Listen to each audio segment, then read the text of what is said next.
Главный врач как раз находится. Ага. У нас снабжение достаточно ровное.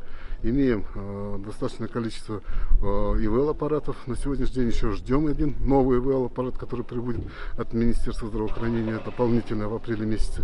Затем же среди костюмов, костюмы одноразовые, которые необходимы для работы медперсонала, у нас имеется в достаточном количестве, это 30 штук, 410 одноразовых халатов, 16 кварцевых костюмов под названием кварц, которые работают в условиях особо опасной инфекции.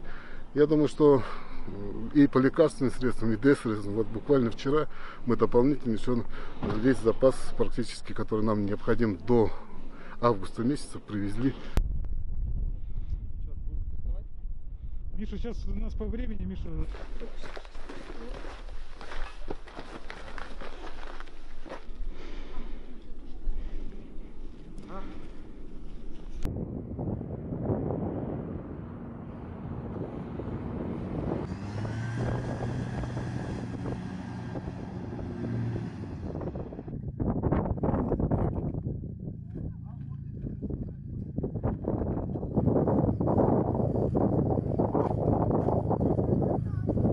Многие туристы, будем говорить, да, гости, хотели бы посетить остров Ольхон, Ольхонский район, Малое море в период вот этих вот выходных дней с целью того, чтобы переждать как-то или отдохнуть. Но сейчас не время отдыхать.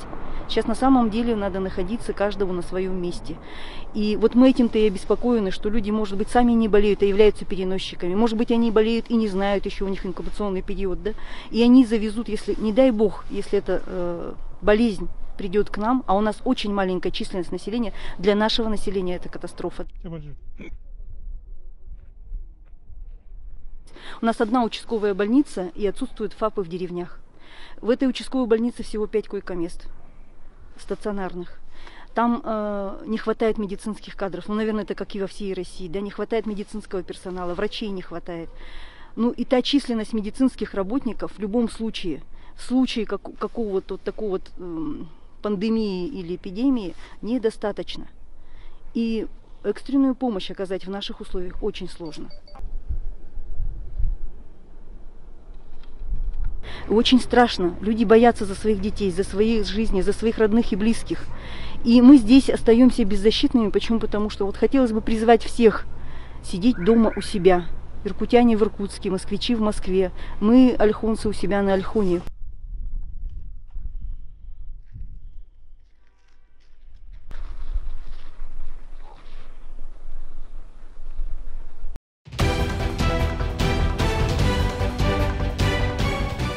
Все новости дня, выпуски программы «Новости Татарстана», программы и фильмы на сайте tnv.ru и на YouTube-канале ТНВ. Подписывайтесь.